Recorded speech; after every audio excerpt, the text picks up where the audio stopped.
Now, Scott, if you haven't paid your life coach in money, then what else are you paying her with?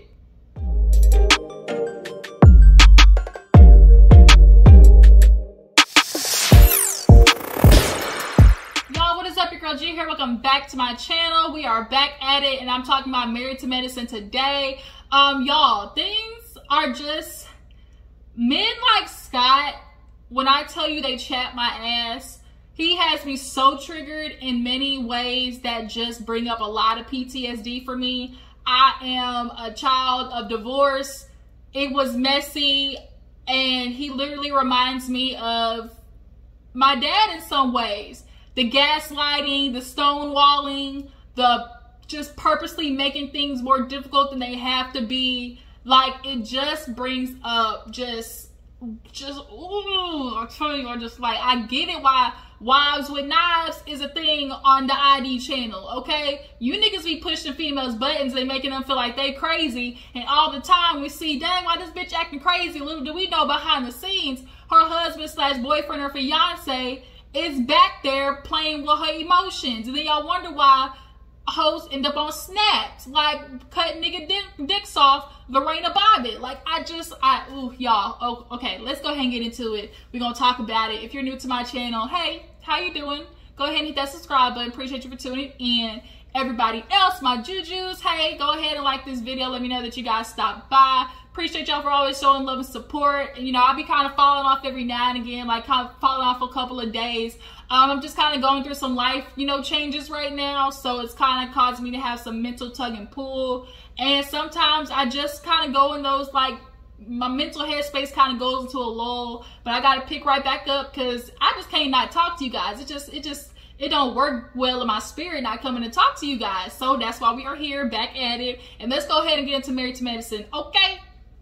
So, we open up the episode with good old Quad and Meela. Y'all know Meela is a blogger, so she came over there with the whole damn horse stable talking to Quad. That long-ass, like, ponytail. It was a whole situation. So, they, of course, start talking about Toya and how Quad is basically like, Toya just need to apologize. Like, but Quad and Toya are very much alike. And they both suffer from, you did it, you did it, you did it. And it's like, I did this, but you did this. Oh, I did this, but you did this. They're those type of people. Quad hit the nail on the head. What you talk about, Toya is very so self-centered that she's unaware. She's completely unaware of how she acts. She's unaware of how she comes off. She's unaware of how she talks to people. Toya is very self-centered. And people like Toya bother me because they only live within their reality, their feelings, and somebody else. Like, if it doesn't placate to them, it's a problem, which is why Eugene is dealing with a freaking wife of a handful because he don't know how to check her ass yet because she makes it that much difficult. We still need to talk about how her sons low-key called her out on her bullshit too.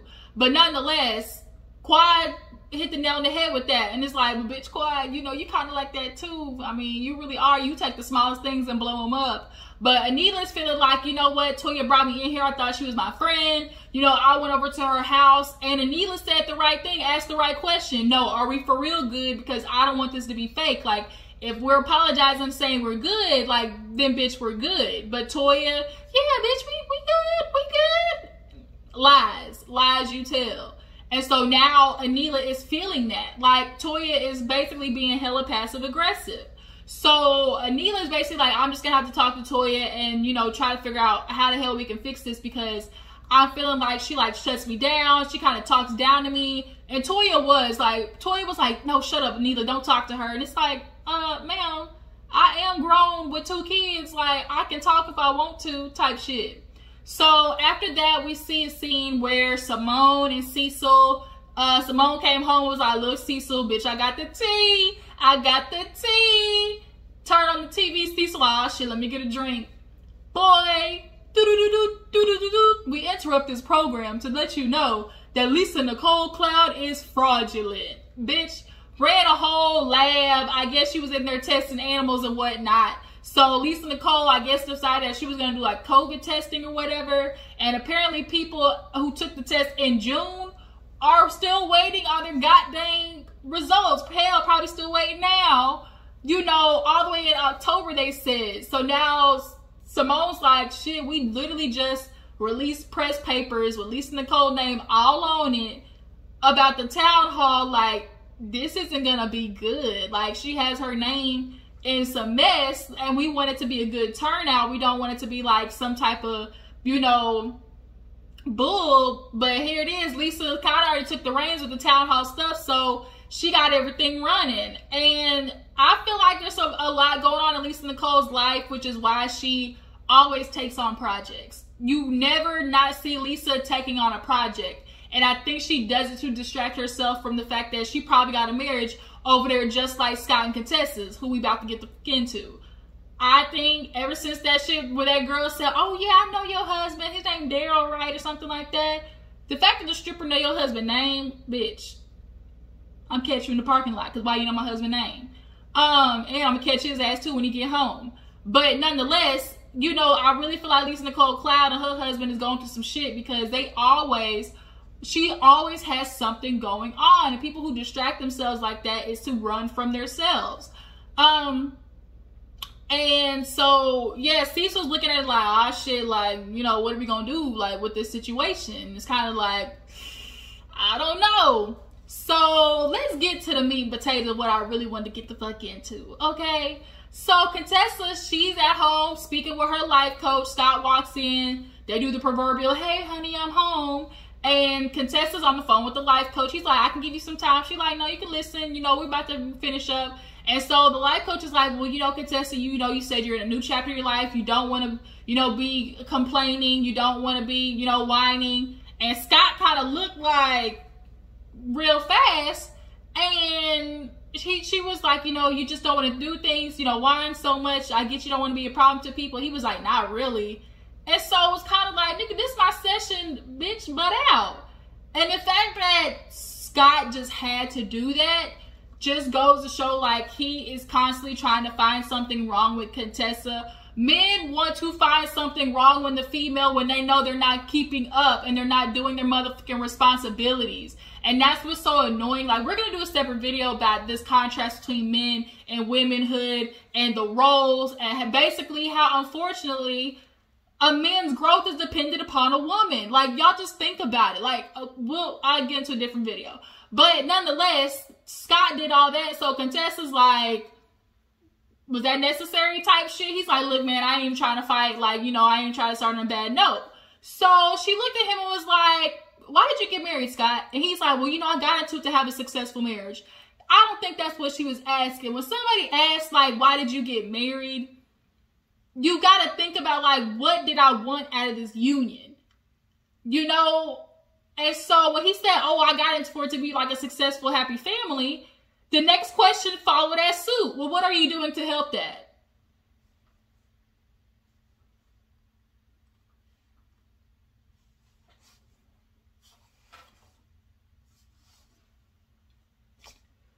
Because that's how I'm feeling. Like, what are you doing to help it, Scott? Because every time we see you on screen, she's offering all types of suggestions up, and it's no, I don't want to do that. We don't need to talk to anybody. I don't feel like we need to counsel because it's going to turn to you did this, you did that. And I think a lot of times husbands definitely fear going to counseling out of fear that the counselor is going to find what their wife says valid.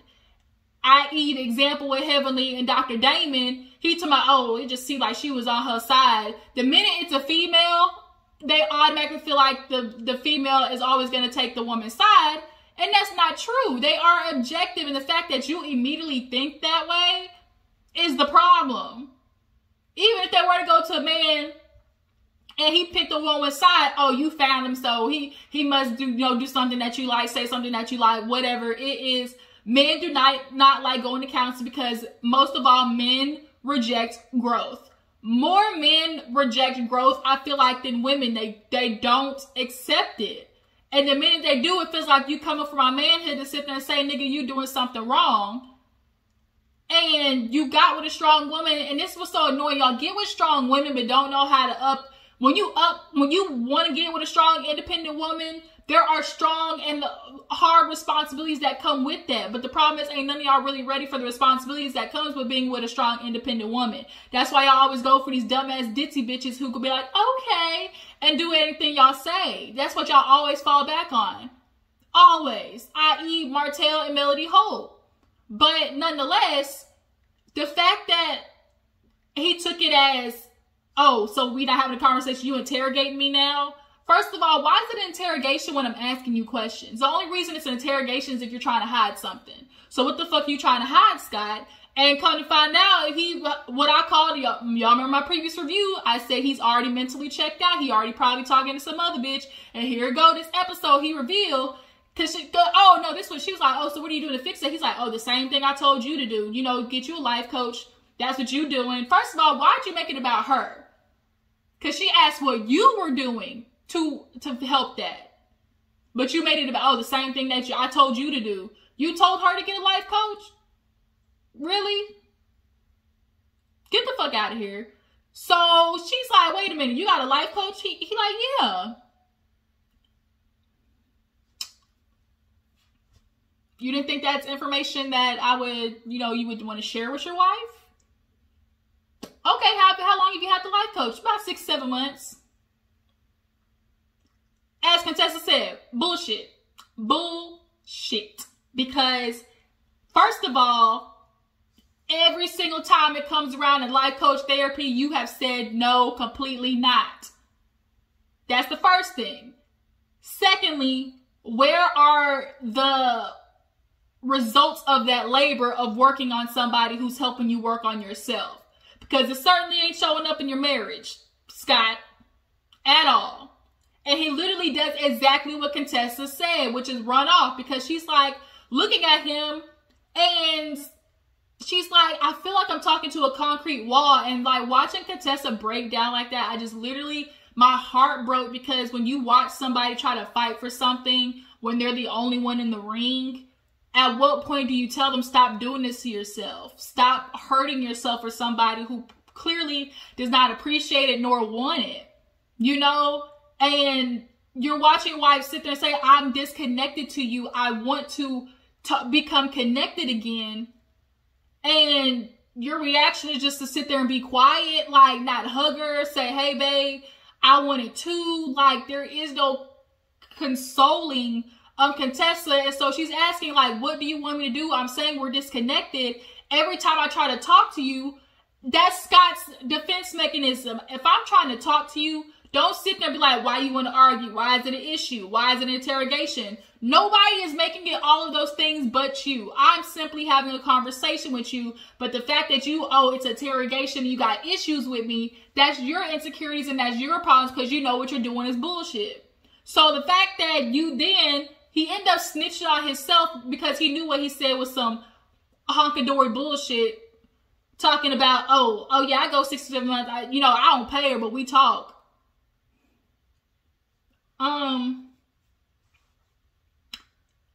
A life coach, you don't pay her, but y'all talk every now and again. Every now and again. About what, Scott? You didn't think you want to go back to your wife and be like, oh, I saw a life coach today. So, no, because obviously, too, no, Scott, that's some bullshit, because you would want to tell Contessa you're seeing somebody to get her off your ass about constantly asking. That would be if there's one thing a man would do, he would just say it so I can get her off my ass. So you're lying. You're talking to some bitch. Like I said in previous videos, he's already emotionally out of there, but he does not have the willpower, the strength, or the cojones, the balls, to end the marriage first. So instead, he's making it harder on Contessa on purpose to have her be the one to walk away. Period. Because he can't walk away and already have a side bitch. Oh no. He's going to walk away 2 months down the line on some Portia and Simon bullshit. She may not be married, but he's going to already have the bitch in his back pocket. And Scott is not going to want to look like that. But I just hurt for Contessa, knowing that you can see that she's trying, and Scott does. Everybody knows about gaslighting, but there's this situation called stonewalling. Scott's very good at that too. Scott stonewalls, which means withhold from information and purposely do not emotionally give your partner something that you know would help them in their personal resolution and their, in their comfortability. Like, as if, okay, if I say, so who is it? I found him on the internet. Like, there's more to that. And you're withholding it to, like, on purpose, right? So, he's a stonewaller and a gaslighter. And Scott, honestly, I hope your dick fall off. Next scene.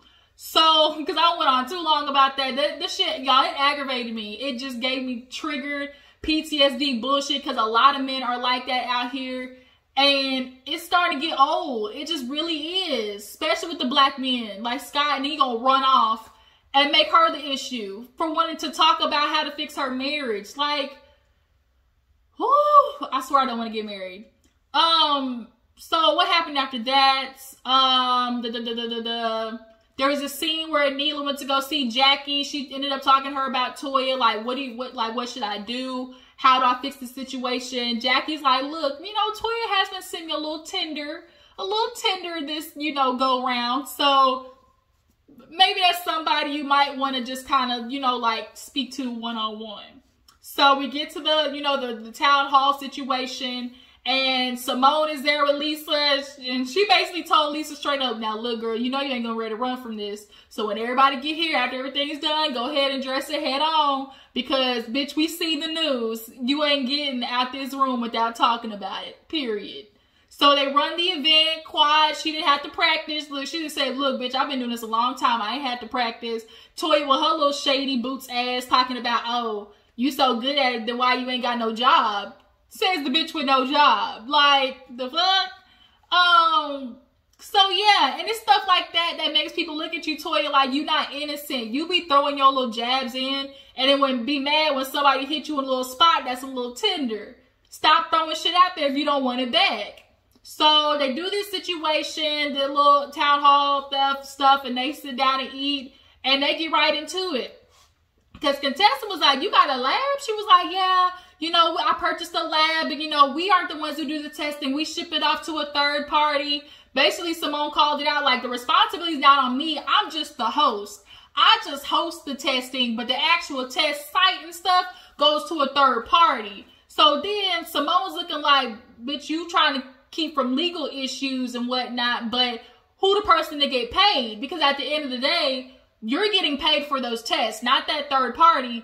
It's basically like, I don't tell you, like, if you come to my shop and you purchase this shirt, I'm not telling you that I got this shirt, from somewhere else, basically. Like, they're not the ones getting paid, I am. And I feel like that's what Lisa Nicole did, because the companies, the insurance, they pay the people who do the test, right?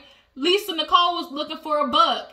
And so it just kind of seems like, Lisa, every time people go into business with you, shit goes sideways and it ain't looking good. Heavenly surprisingly has kept her tongue quiet this whole time. When Simone called her with the information, she kept it hush-hush. When she called Quad and Jackie, she was like, look, bitch, I'm just telling you, like, something ain't look right. I told you there wasn't nothing right about that bitch. And then she hung up. But Quad was like, you not under a federal investigation? Like, you right? Like, there's no federal investigation, right? She's like, look, I did what I had to do. Like, I called the, attorney. And I did all I could do, which was like, try to rush the office. Come on, Lisa. From July to October, most people get their test within 2 weeks. And that's the long run, 2 weeks.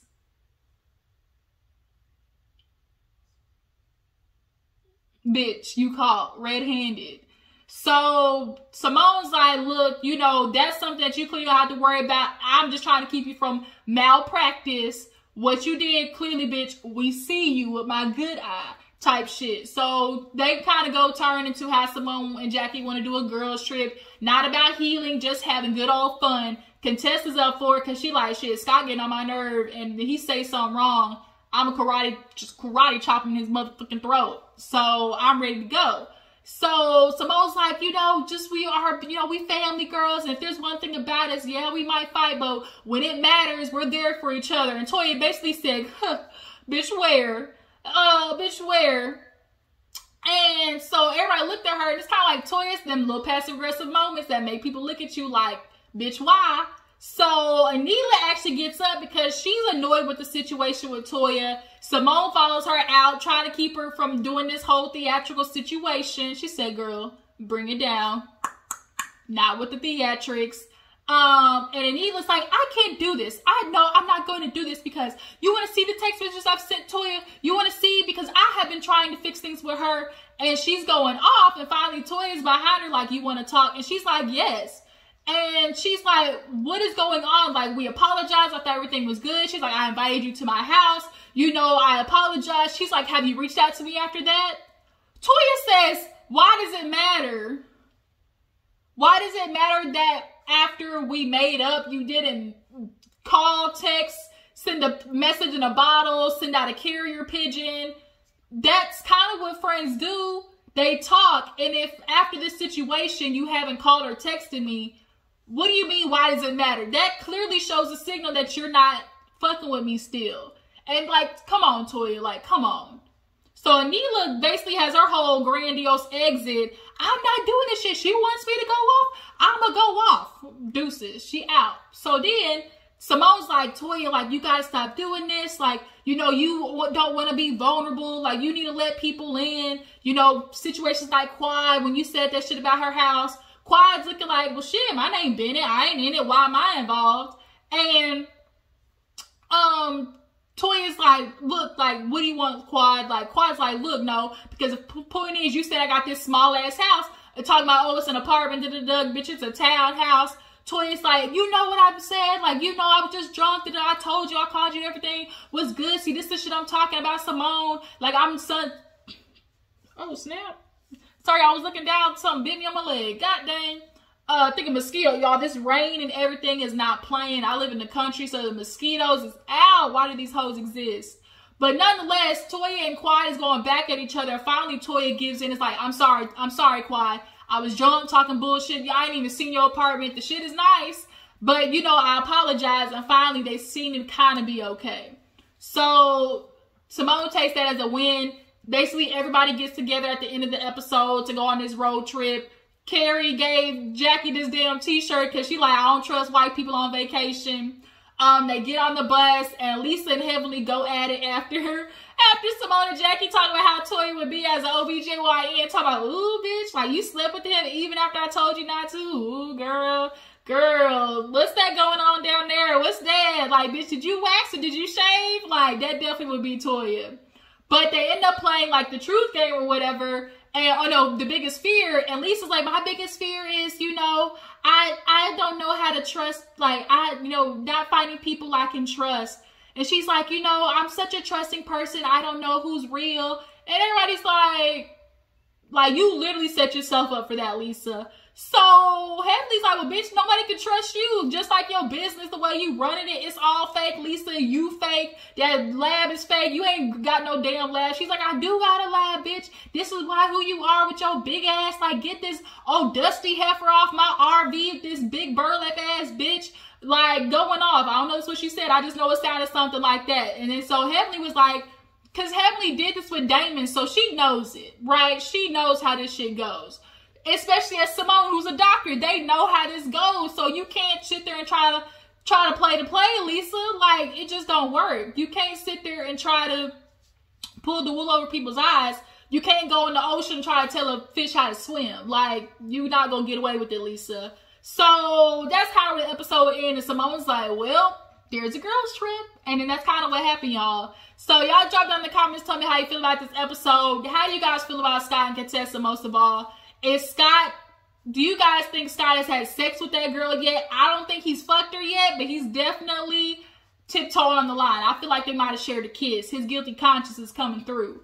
How do you guys feel about Toya? Like, her in general, her contribution to Married to Medicine. And do you guys think her and Neela will ever be able to get back to normal? Drop down comments, let me know. I appreciate y'all for tuning in. Like, tag, post, subscribe, all that good stuff, and I'll catch you later. Deuces.